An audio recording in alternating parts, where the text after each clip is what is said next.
तो सभी को मेरी तरफ से सुप्रभात, क्योंकि दिन हो रहा है, सुबह स्टार्ट हो रही है। योगा भी अधिकतर अर्ली मॉर्निंग लोग करते हैं, but according to your situation आप कभी भी कर सकते हैं, दिन में, शाम को, या जब भी आपको सुटेबल टाइम हो तब। बट दिन में या सुबह बेस्ट माना जाता है, क्योंकि उस समय पेट थोड़ा सा खाली रहता है इसकी वजह से। और अगर आप एडवांस आसन की तरफ जा रहे हैं तो आपका पेट थोड़ा खाली रहे तो आपके लिए बेटर होगा।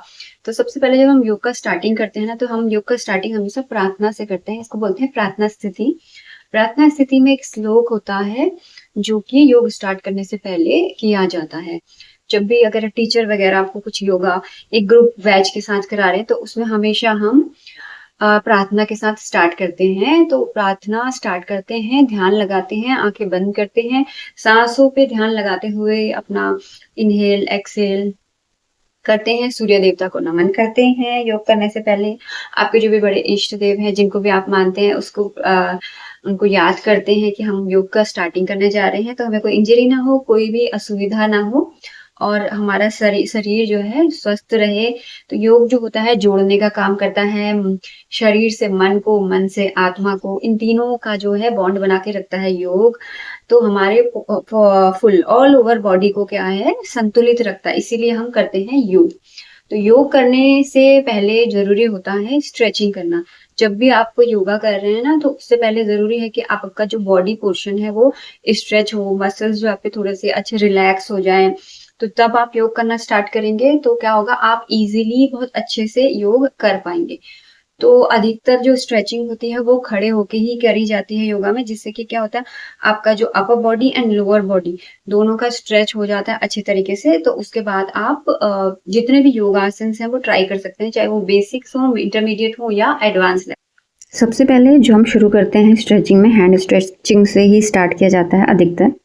तो हैंड स्ट्रेचिंग योग से पहले करने से हाथों, कंधों और कलाई की मांसपेशियां धीरे धीरे ढीली और सक्रिय हो जाती हैं। यह स्ट्रेचिंग शरीर को वार्म अप करने में मदद करती है और हाथों की जकड़न को कम करती है। अगर हम नियमित रूप से हैंड स्ट्रेचिंग करते हैं तो हाथों में लचीलापन भी बढ़ता है और योगासन करना आसान हो जाता है। इसके साथ ही यह कंधों के दर्द और थकान को कम करने में भी सहायक होती है। तो योग करने से पहले हैंड स्ट्रेचिंग अवश्य करें। आप अपने अनुसार कर सकते हैं, जो भी आपको सुविधाजनक लगता है। आगे की तरफ, पीछे की तरफ, या ऊपर की तरफ, या अपने शोल्डर को स्ट्रेच करते हुए शोल्डर को बाएं से दाएं ले जाएं, दाएं से बाएं ले जाएं, या तो फिर पीछे की तरफ ले जाएं। पूरा अपने प्रेशर के साथ स्ट्रेच करते हुए जहाँ तक कि आपको आरामदायक लगता है। पीछे की तरफ से स्ट्रेच करना भी बहुत ज़्यादा आवश्यक होता है, क्योंकि जो हमारा पॉस्चर होता है सही होता है पीछे की तरफ से। और इस तरह से हम करते हैं लिफ्ट। लिफ्ट करने से क्या होता है, हमारे जो जॉइंट्स होते हैं ना, वो धीरे धीरे लचीले और ढीले होने लगते हैं और योग के लिए तैयार होने लगते हैं। तो बहुत ज़रूरी है हैंड स्ट्रेचिंग करना। इसके बाद अब यहाँ पे हम करेंगे अपना हैमस्ट्रिंग स्ट्रेचिंग। हैमस्ट्रिंग मतलब जो आपकी जांघों के पीछे का एरिया होता है ना, उसको हम बोलते हैं हैमस्ट्रिंग। तो इस तरह से भी थोड़ा सा जो हम नीचे की तरफ को जाते हैं तो उस पर काफ़ी ज़्यादा प्रेशर पड़ता है। तो हैमस्ट्रिंग स्ट्रेचिंग जांघों के पीछे की मांसपेशियों को लचीला बनाता है। यह स्ट्रेचिंग खासकर उन लोगों के लिए बहुत फ़ायदेमंद है जो लंबे समय तक बैठकर काम करते हैं। नियमित रूप से हैमस्ट्रिंग स्ट्रेच करने से पैरों की जकड़न कम होती है और शरीर हमारा जो होता है ज़्यादा लचीला बनता है। अब हम यहाँ पे करेंगे नेक स्ट्रेचिंग या हेड स्ट्रेचिंग। तो इसको करने से पहले हाथों, कंधों और कलाई की मांसपेशियां का स्ट्रेचिंग करना भी ज़रूरी होता है। और जब हम अपना नेक का स्ट्रेचिंग करते हैं तो इससे क्या होता है, धीरे धीरे ये हमारे सक्रिय होने लगते हैं। यहाँ पे हमारी ग्लैंड भी होती है जो कि हमारे हार्मोनल बैलेंस के लिए जिम्मेदार होती हैं। अब यहाँ पे हम कर रहे हैं हल्की वार्म अप करना ज़रूरी होता है योग करने से पहले। अब यहाँ पे हम अपने शोल्डर और हैंड की स्ट्रेचिंग करने के लिए करेंगे, जो कि हमारे कंधों, हाथों और कलाई की मांसपेशियों को ढीला और लचीला बनाने में सहायक होती हैं। यह स्ट्रेचिंग शरीर को वार्म अप करने में मदद करती है और योगासन करते समय चोट लगने की संभावना भी बहुत ज़्यादा कम हो जाती है। नियमित रूप से करने से स्ट्रेचिंग कंधों की जकड़न कम होती है, हाथ हमारे मजबूत बनते हैं, स्ट्रांग होते हैं और शरीर ज़्यादा आराम और लचीलापन महसूस करता है। आर्म स्ट्रेचिंग से और शोल्डर स्ट्रेचिंग से।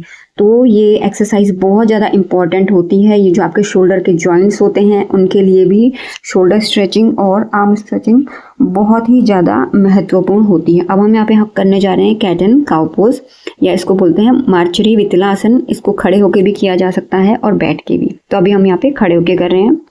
कैट एंड काउ पोज योग का एक बहुत ही सरल और लाभदायक अभ्यास है।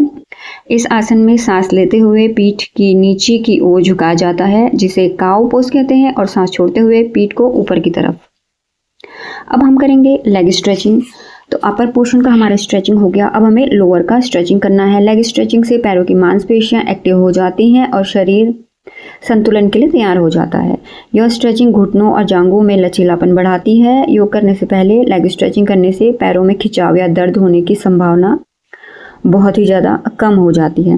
तो लेग स्ट्रेचिंग करना बहुत ही ज़्यादा इम्पॉर्टेंट होता है, क्योंकि हम जैसे अपर पोर्शन की स्ट्रेचिंग करते हैं योग करने से पहले, तो उसी तरीके से लोअर पोर्शन की स्ट्रेचिंग करना भी बहुत ज़्यादा ज़रूरी होता है। तो इसके लिए हम अपने लेग पाँवों को बाहर की तरफ से या हाथों को आगे की तरफ से इनको फोर्सफुली हम करते हैं।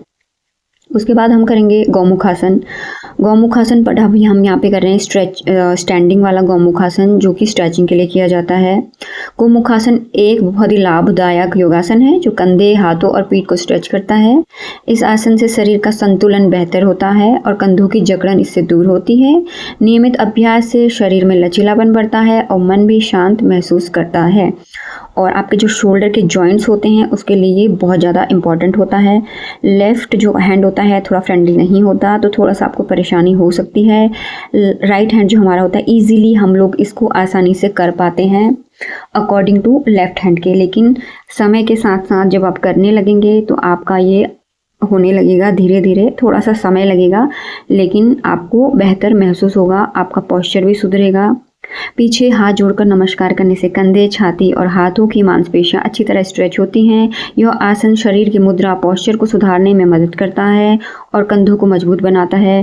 धीरे धीरे अभ्यास करने से शरीर में लचीलापन बढ़ता है, तो आप इसको ट्राई कर सकते हैं। अब हम करेंगे यहाँ पे हल्की जॉगिंग, या आप बाहर भी जॉगिंग कर सकते हैं, बट अगर योग करने से पहले आप कर रहे हैं, आप घर के अंदर ही हैं, तो आप घर के अंदर मैट के ऊपर भी हल्की जॉगिंग कर सकते हैं योग करने से पहले। अब हम यहाँ पे करेंगे ताड़ासन की स्ट्रेचिंग। ताड़ासन एक आसन है, बट इसको स्ट्रेचिंग के तौर पर भी यूज़ किया जा सकता है। इसके बहुत सारे वेरिएशंस होते हैं। ताड़ासन स्ट्रेचिंग योग का एक बहुत ही आसान और लाभदायक अभ्यास है। इसमें हम सीधे खड़े होकर अपने दोनों हाथों को ऊपर की ओर उठाते हैं और पूरे शरीर को ऊपर की तरफ स्ट्रेच करते हैं। इस स्ट्रेचिंग से शरीर की मांसपेशियां सक्रिय होती हैं और रीढ़ की हड्डी सीधी व मजबूत बनती है। ताड़ासन करने से शरीर का संतुलन बेहतर होता है। लंबाई बढ़ाने में भी ये मददगार होता है 18 साल की उम्र तक, और शरीर में लचीलापन आता है। नियमित अभ्यास से शरीर हल्का, मजबूत और ऊर्जावान महसूस करता है। जैसे कि मैंने बोला, ताड़ासन की बहुत सारे वेरिएशंस होते हैं। आप इसको अलग अलग तरीके से कर सकते हैं। इसका उपयोग कंसंट्रेशन के लिए होता है, बैलेंस बनाने के लिए होता है। ओवरऑल ताड़ासन हर कोई कर सकता है और इसके लाभ बहुत ही ज़्यादा अनगिनत हैं। आप इसको 5 मिनट 10 मिनट तक भी कर सकते हैं कंटिन्यू, बीच में थोड़ा सा रेस्ट लेते हुए। इसकी होल्डिंग पावर को आपको बढ़ाना है। जितना ज़्यादा आप होल्डिंग पावर बढ़ाएंगे, आपका कंसंट्रेशन और आपका जो पोस्चर में सुधार आएगा, आपका ब्लड सर्कुलेशन इससे काफ़ी अच्छा होता है, मांसपेशियों में खिंचाव आता है। अब यहाँ पे हम कुछ करेंगे त्रिकोणासन के कुछ वेरिएशंस। तो त्रिकोणासन एक बहुत ही प्रभावशाली योगासन है जो शरीर को अच्छी तरह से स्ट्रेच करता है। इस आसन में पैरों को थोड़ा दूर रखकर 1 से 2 फीट की दूरी बनाकर एक हाथ को नीचे पैर की ओर और दूसरे हाथ को ऊपर की ओर उठाया जाता है। इससे कमर, पैर और रीढ़ की हड्डियों में अच्छा स्ट्रेच आता है। अब लास्ट में हम अगेन बैठ के कर रहे हैं कैट एंड काउ पोज। तो जैसे कि मैंने आपको बोला, कैट एंड काउ पोज एक बहुत ही प्रभावशाली योगासन है और इसको स्ट्रेचिंग के तौर पर भी यूज़ किया जाता है। ये आपके जो आपका जो स्पाइन होता है उसके लिए काफ़ी अच्छा वर्क करता है। स्केलेटल सिस्टम के लिए भी बहुत अच्छा होता है ये योगासन। एंड हमारा जो नर्वस सिस्टम है उसके ऊपर ये बहुत अच्छे से वर्क करता है। ऑल्सो थायराइड ग्लैंड जो होती है उसके लिए भी ये एक बहुत ही प्रभावशाली आसन होता है, कैट एंड काउ पोज, और आपकी बॉडी को रिलैक्स करता है। लास्ट में यहाँ पे मैं कर रही हूँ मलासन की प्रैक्टिस, तो आप कर सकते हैं मलासन की प्रैक्टिस। ये भी एक बहुत ज़्यादा ज़रूरी है, तो इसको दिन में एक बार ज़रूर ट्राई करें। ये आपके एब्डोमिनल एरिया के लिए तो बेस्ट होता ही है, बाकी लेडीज़ के लिए भी एक बहुत ही अच्छा आसन होता है। तो यहाँ पे हमने वो सारी स्ट्रेचिंग किए जो कि ज़रूरी होते हैं आसन से पहले, और कुछ आसन ही ऐसे होते हैं जो कि स्ट्रेचेबल होता है, जैसे ताड़ासन होता है। अगर आप ताड़ासन नहीं कर सकते हैं तो आप यष्टिकासन कीजिए, सेम एज लेट के किया जाता है, उसमें बैलेंस की ज़रूरत नहीं होती है, बट आपका जो बॉडी होता है उसी तरह से स्ट्रेच होता है जैसे कि आपका बॉडी स्ट्रेच होता है ताड़ासन में, और ये सेम टू सेम बहुत अच्छा वर्क करता है आपके ऑल ओवर बॉडी के लिए। ब्लड सर्कुलेशन इसमें बहुत अच्छी मात्रा में होता है। अगर आप नहीं कर सकते हैं तो प्लीज यष्टिकासन जरूर ट्राई करिए, लेटने वाला। आपको स्ट्रेच करने हैं अपने हाथ और पैर अपोजिट, मतलब ऊपर की तरफ, और पैर नीचे की तरफ टच करने हैं, जमीन में टच करने का इस तरह से आपको करना है। तो स्ट्रेचिंग अगर आप नहीं कर पा रहे, अगर आप रनिंग करके आ रहे हैं तो उसके बाद भी आप आसन कर सकते हैं, बट ये है कि आपकी बॉडी थोड़ा सा गर्म होनी चाहिए, वार्म अप होना चाहिए अपनी बॉडी में, तो ही आप आसन ट्राई करिए। अदरवाइज क्या होता है बहुत बार कि कभी कभी क्या होता है ना, स्ट्रेच नहीं होता है, तो इसलिए थोड़ा सा प्रॉब्लम आ सकती है। तो केवल इसीलिए स्ट्रेचिंग कराई जाती है, क्योंकि योगासन काफी ज्यादा कई बार डिफिकल्ट भी हो जाते हैं इसकी वजह से। तो यहीं पे हम वीडियो को एंड कर देते हैं। तो आप बताइएगा कि वीडियो आपको कैसा लगा। अगर प्लीज आपको वीडियो पसंद आया ना, थोड़ा सा भी प्लीज लाइक शेयर सब्सक्राइब और एक कमेंट करके जरूर बताइएगा कि वीडियो आपको कैसा लगा।